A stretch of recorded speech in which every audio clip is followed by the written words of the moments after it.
Good morning, good afternoon, good evening, wherever you are. Welcome to Dumb SEO Questions, episode 264. Each week we meet here to answer the questions asked on the SEO Questions community on Google+, and the Dumb SEO Questions Facebook group. With us tonight we have Masataki Wasa. Masataki is webmaster of wasaweb.net in the UK. He is also a Google top contributor on the AdSense community. You can find Masataki at wasaweb.net. Micah Fisher-Kirshner is based on the west coast of the USA. He is as well as being a speaker, a regular speaker on the SEO public speaking circuit, Micah is head of SEO for Zendesk.com in the USA. He lives not too far from Silicon Valley. Is that right? Yeah, sounds right. All right, let's get cracking on the first question. It's from Zia Al-Haq Abdul Aziz. It's titled Stop Words in Keywords, and Zia began with, hello everyone. Shouldn't we use stop words, brackets A, comma, the, comma, of, comma, in, etc., in the focus keyword?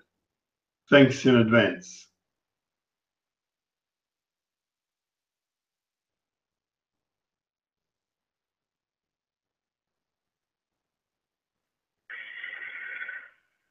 I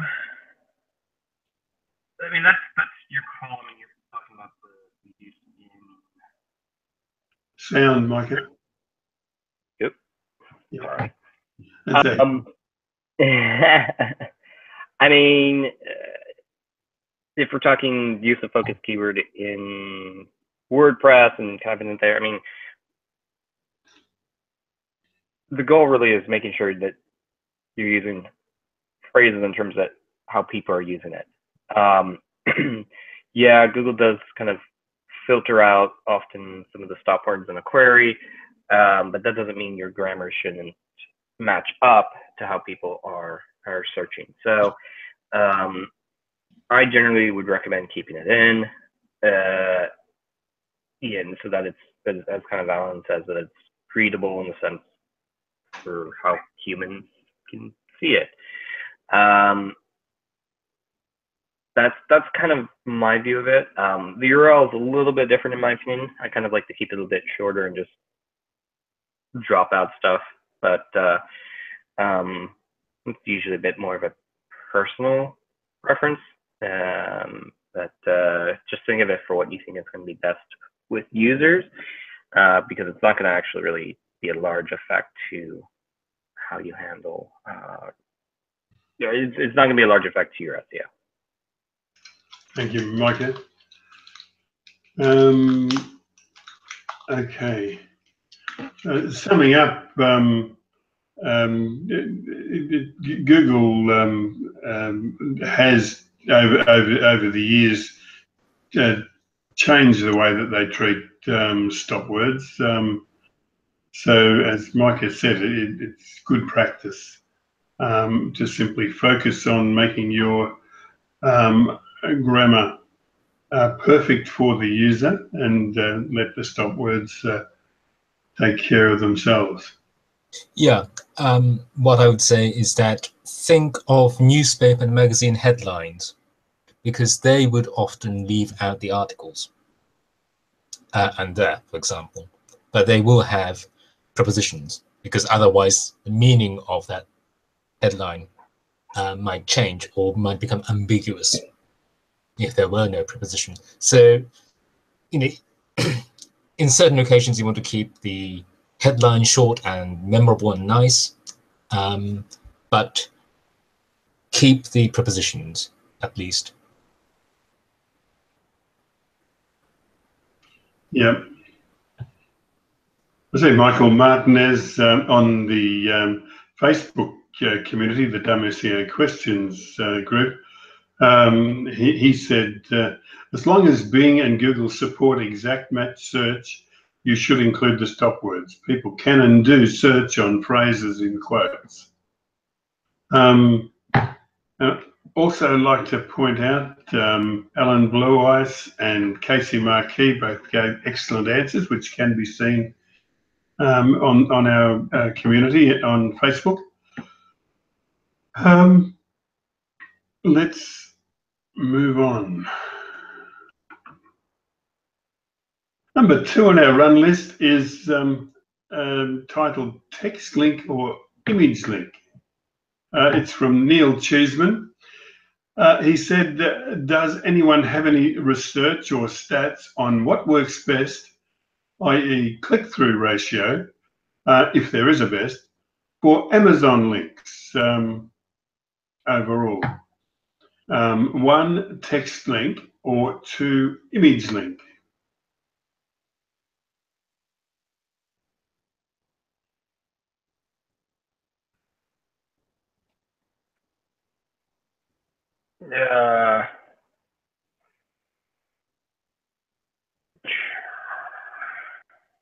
That I don't have any stats on.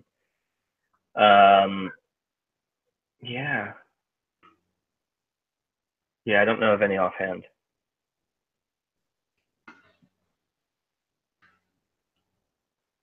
I don't think we got all of the comments. I think our scraper missed some of the comments. I'm sure I read a few responses on the community.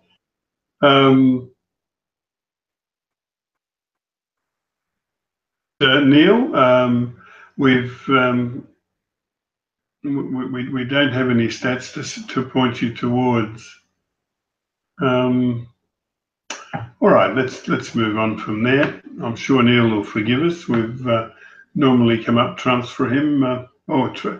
Coming up trumps, we can't use that word anymore. That'll disappear from the language.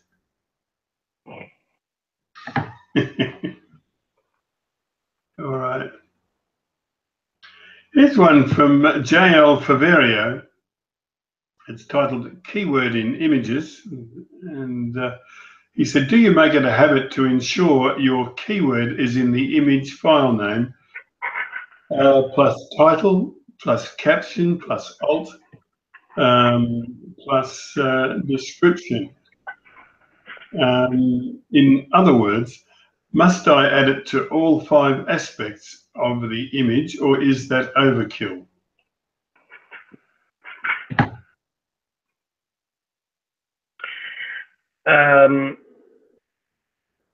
I wouldn't call it overkill, nor would I call it keyword stuffing.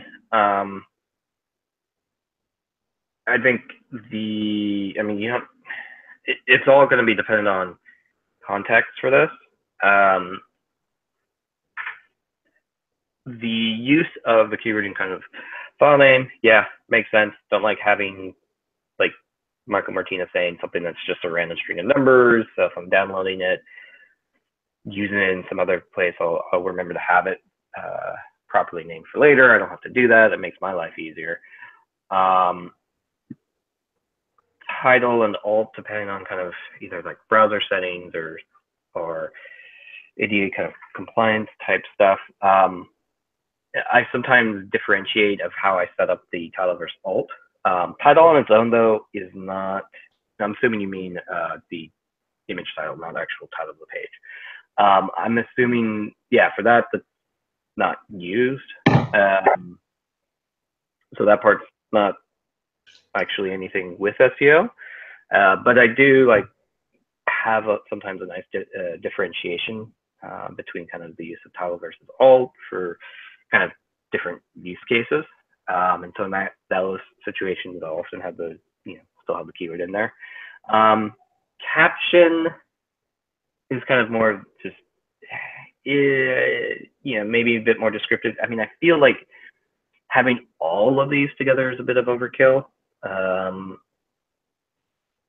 But, again, it kind of be case by case situation and seeing what it's being used for. Generally, the more descriptive you are, more to the point of what it is, the better. But these are relatively, some of these are relatively minor. So unless you're in a hyper competitive industry for these images, it's not something that I would necessarily worry about making sure it's always in all of them. Yeah. Okay. All right. Look, I just point out some more of our forum heroes who help out on our Facebook group through the week. And that would be Steve Wiedemann in particular. Who else is there? Jay Pandian and Michael Martinez. Alan Blue Eyes, of course. And we thank them so much. Their participation is invaluable. All right, another question from JL Faverio. It's a copyright question. It's titled "Copy or Imagery or Videos from a Gov or Edu website." He said, "Is it legal to add copy or imagery or videos from a Gov or Edu website to your own website if you link back to the Gov or Edu website that you grabbed it from?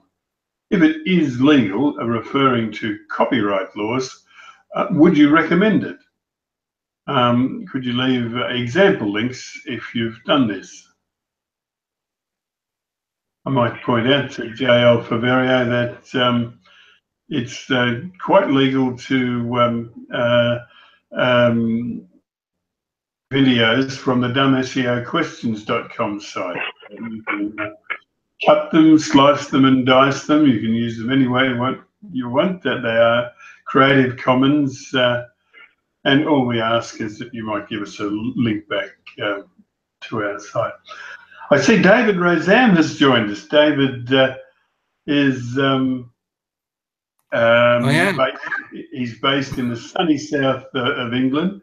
Sunny really is just an aspirational term. It's not actually factual. Oh, hello. But anyway, David has been a copywriter for 30 odd years. And an SEO copywriter for 10 or 12 of those years. And these days he's well known as a leading internet marketer. You can find David at writingforseo.org. All right. So, guys, is it legal? Or have we answered that? I mean, it depends on the country he's in. There's specific like public domain where kind of a lot of the logos, even for example in the U.S., the logos of governmental agencies are actually considered to be legal for use. And not only that, you can actually put them on shirts and other products and sell them. So the use of that will vary, and I think best to kind of check with, like, as Alan says, an attorney within kind of your country that knows these things, just to double check kind of what that is. But yeah, I mean, there've been court cases in the past from the U.S. side about like no, yes, back and forth. But the last I recall recently is that you can use the agents like a bureau's logo. There are I think it was either state or local municipalities that try to legally copyright even their legal laws, and so they're trying to prevent that. And there's some people who are trying to actually make that illegal, so you don't like always have to pay to be able to see what rules you're legally obliged to follow. So there are a couple of things along those lines, but yeah, check with an attorney kind of what you're trying to pull that information from, because it may vary across a lot of the, if you're in the US, like federal, state, or even local lines from where you're pulling this out of. Yeah, I think .edu or .ac.uk or academia. So I think that varies from place to place. I think .gov, the governmental ones, usually have some sort of permissible license, don't they? Because they're public documents.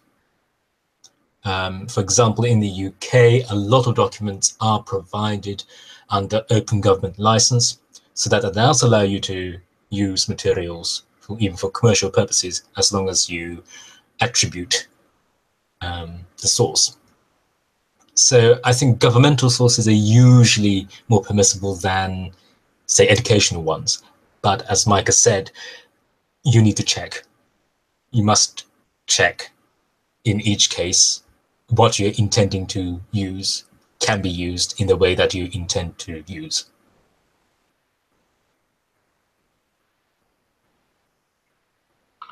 Excellent. All right, if there are no further contributions, we'll move on to the next. It looks like the ayes have it. This one is from Catherine Waitier on. It's titled TSC 404 for an empty search result. Catherine said, I have a big .gov client with internal search result pages that are indexed. But occasionally the dynamic pages show a no result page. Should that page be generated as a 404 with some sort of rules that it's only shown when the search comes up empty? Or is there some other way of handling this that I'm not seeing? I think technically Google would prefer that we don't try to index search pages at all. But I'm sure you guys will have more to say on that. Guys, is there some other way of handling this that Catherine has not seen?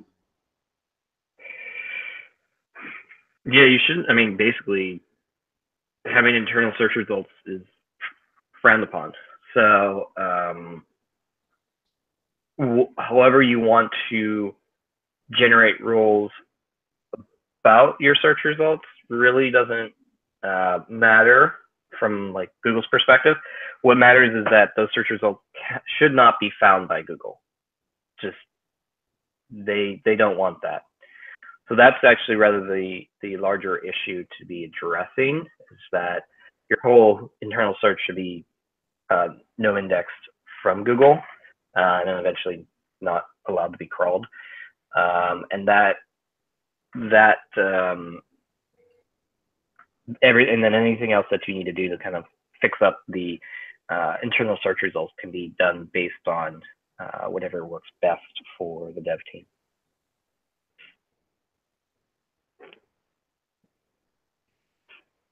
Yep.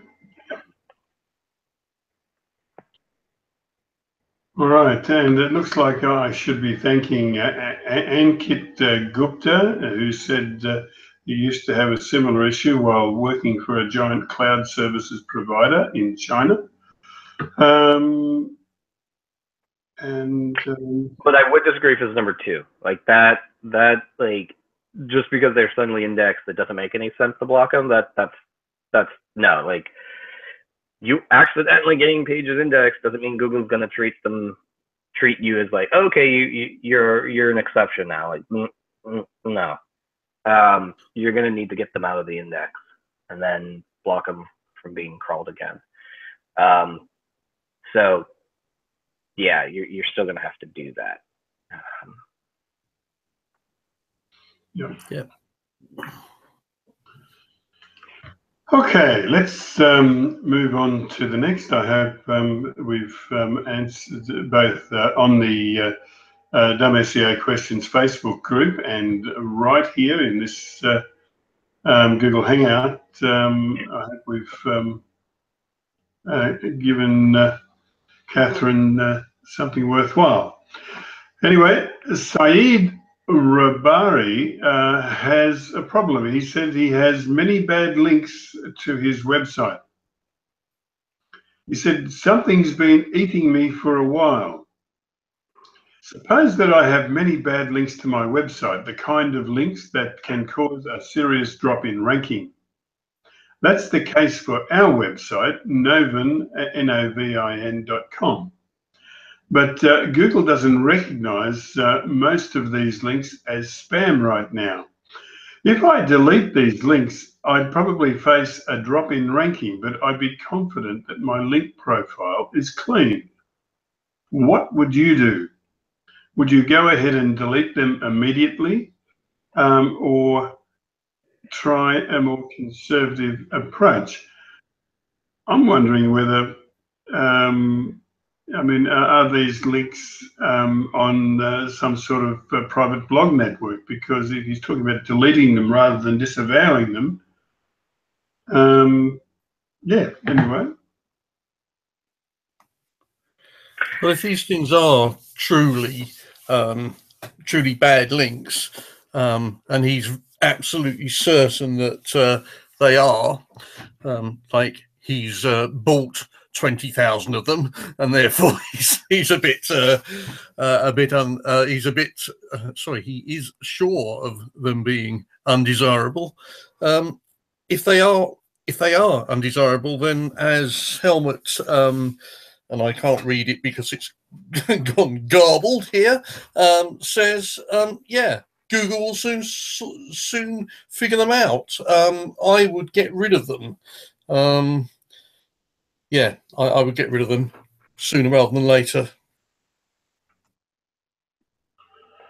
Yeah, and on the other side of it, if it's just kind of a like the wrong word, and you can't delete them, they're not stuff that you own. Since which version of Penguin? Well, I think the last public version of Penguin.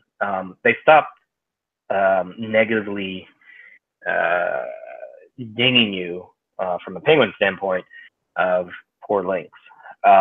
So unless you feel that you could be manually harmed because you think it looks like something from like a negative SEO, then I wouldn't worry about them and just continue along the way to improve the natural outreach that you get. That's more of like how I view it. But yeah, that's it, to kind of David Roseanne's point that if you've put them there in the first place, that's a whole other story. If it's stuff that just has been naturally acquired, and yeah, everybody's going to get some links that they don't like, then I wouldn't really worry about cleaning that up personally. Yeah. It's a fine line, isn't it, between having three businesses and naturally building an organic website for each of the three and constructing a private blog network. Fine line. All right, and by the way, there's Helmut's comment on the screen now, David Roseanne, so somebody watching this will be able to read that. All right, let's move on to the next. Edward Lee has sent us a question titled Ranking on the First Page. He said, here is an interesting question I came across. When I searched for the keyword vinyl windows Rochester, New York, or NY, I found one interesting organic result on the first page of Google for Cameron Windows and Doors business, which is on the 4th position. I was shocked to see this website on the 4th position. When I go through the website, it is having much less number of pages on the website, and its page authority and domain authority and backlink counts and referring domains are comparatively less than other competitors who are ranking on the first page. So I just looked into the on page, or at least AdWord Lee did, and he found everything well optimized there, but not sure what extra things they have put into the on page to rank the website so well. After digging into it in depth, he thought it could be the breadcrumb which is helping the website to be ranked higher. So AdWord Lee applied the same breadcrumb to his website, but still his website is on the bottom of the first page. In other words, the first 10 results, I'm guessing. He said, I want you all to please look into the website and suggest to me some points that I can implement too. Other competitors' websites are very big and famous brands. Might be a clue there. So beating them could take time, but I would appreciate it if you could go through the top 4 results and let me know your expert views. Thanks in advance. Oh, that's good. Something to get our teeth into.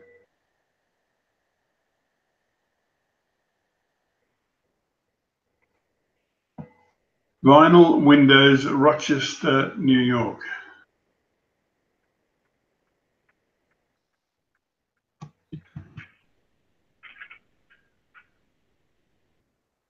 Yeah, I mean, I don't see the competitor that's mentioned with the title. What is it? Cameron? Cameron Windows and Doors. Yeah, I don't see that name of the company.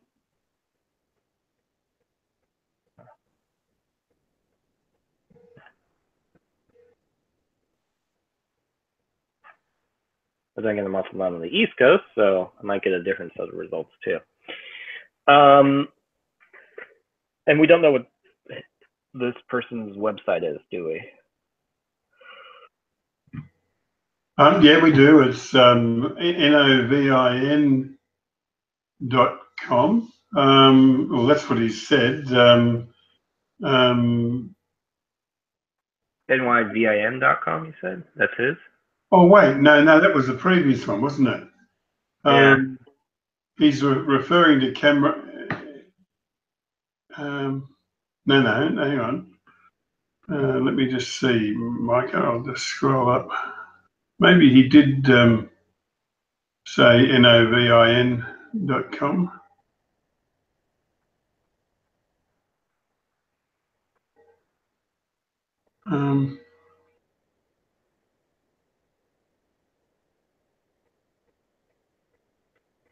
While I'm waiting for that to come up, I think it's his Vinyl Windows, Rochester, New York, NY.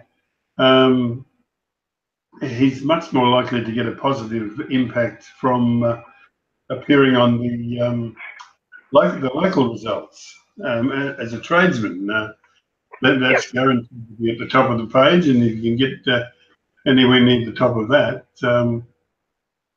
that's got to be good. Yeah. Yeah, but I don't. Yeah, and then I don't see the. Try to check once more. Cameron. Yeah, I mean, I don't see the competitor name listed either. So, generally, if you want to think about it, yeah, having an on-site, depending on how large a site is and everything, having a site that's well optimized from an internal linking standpoint, content in the right place, relevant content does play a part. Just having backlinks, even in theory, better backlinks. Let's just assuming that the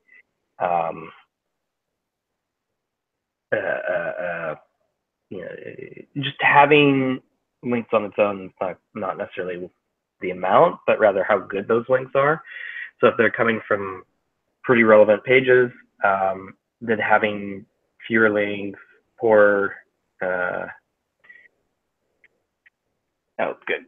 David's got the link for the Cameron link for the competitor site. So just having fewer links doesn't on its own, or even a lower DA, just because Google is obviously using something else. And while DA and PA might be kind of a good-ish metric to at least try to guesstimate on, just keep in mind that it's only their best guess.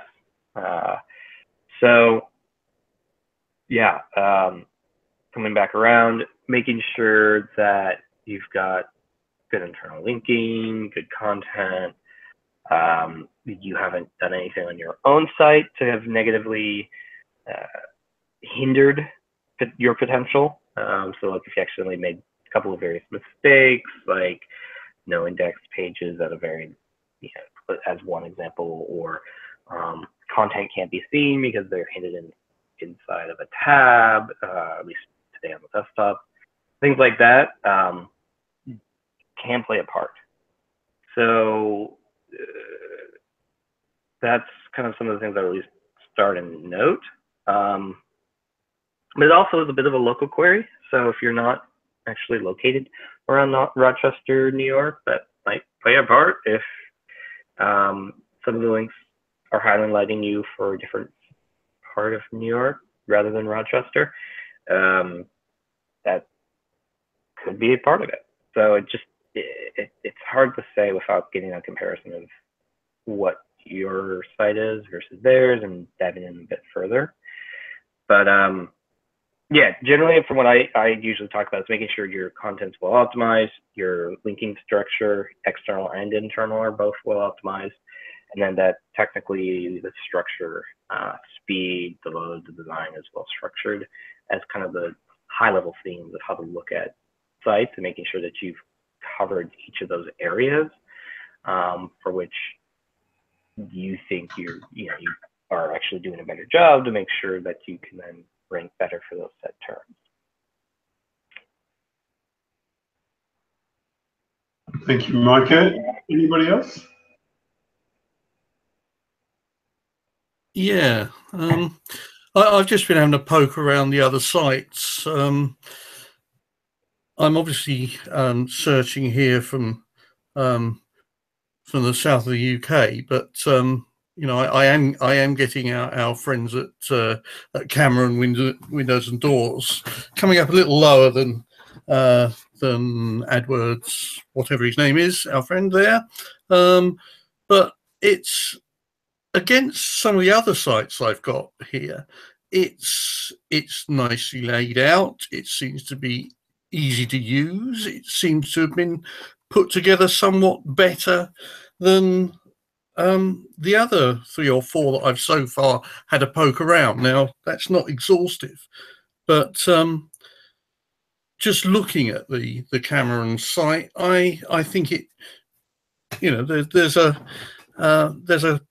fair chance that it's been put together SEO wise well. Certainly there are horrors like Comfort Windows, which has got wonderful mug shots about the teams and stuff on it, which looks as if it's it makes the site look small from the start. Yeah, and Window World of Rochester NY is pretty ghastly as well. It's yeah, maybe the Cameron site is better than you're giving it credit for. I haven't had time to break it down and have a real look at it, but it's better than the others I've looked at so far. Anyway, that's possibly not a lot of use, but I have a feeling that yeah, I have a feeling it's maybe not as bad and weak as you feel. Well, I like on comfortwindows.com the way they're displaying the review rating. That's very cute. Yeah, but they're way below the fold. They're much more interesting than the dodgy mug shots, I think. Yeah.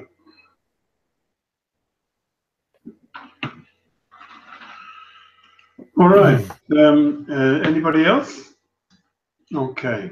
Let's move on to the next. This one from Jim Hathaway.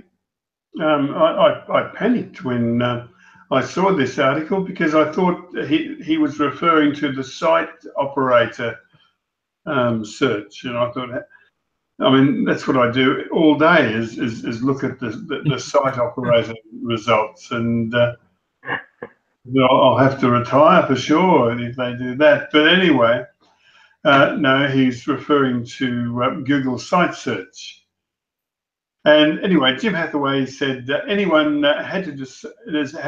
had to decide on a replacement for Google's custom site search? It's being discontinued in March. At sometime early next year. And there's a link there to a searchengineland.com article, which can be seen on the Dumb SEO Questions community on Facebook. So Google Site Search, I've got a bit of background to that. Google Site Search used to be very useful, but then they started they were charging for it, but all of a sudden they upped their prices, and for a site that is very busy, it quickly became uneconomic, and we had to turn it off. But yeah, it's one of those things. Google is always phasing things out, but they really blundered with their price increase. They went from a figure to another figure 10 times as much, and it just became uneconomic to use them. And then Google says nobody's using this product anymore. And rather than find out the real reason, because it was their blunder with a greedy price increase, they just sunset it and turn it off.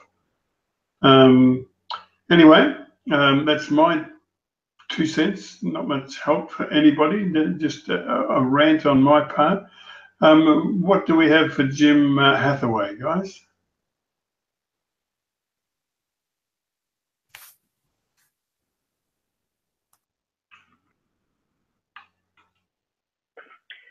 Unfortunately, I don't have anything. Custom site search is not my area forte, so I know very little actually about this.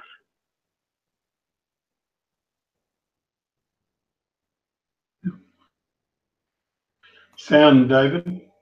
I'm gonna go along with Micah. I haven't seen a site with Google custom search on it for yonks, from a client. So I don't know is the answer. It's not a question that's come up.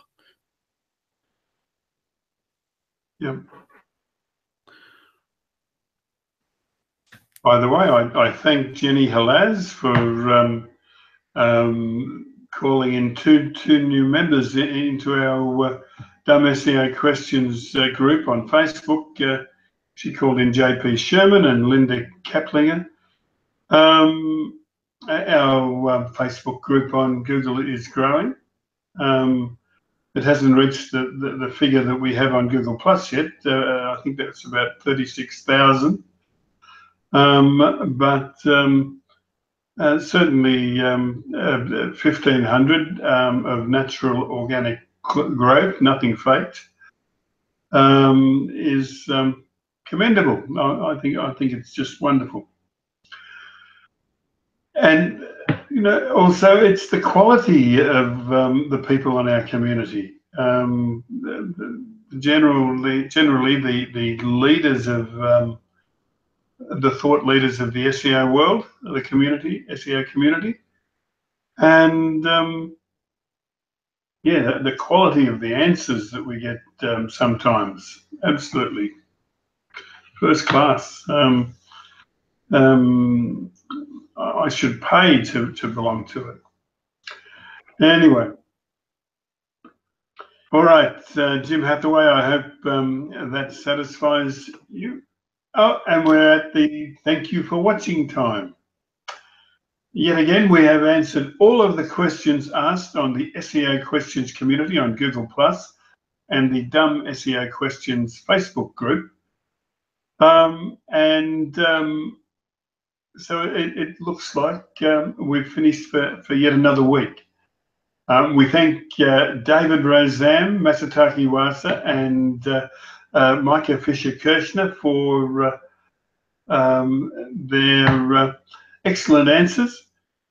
And we'll be back at the same time next week. But for now, it's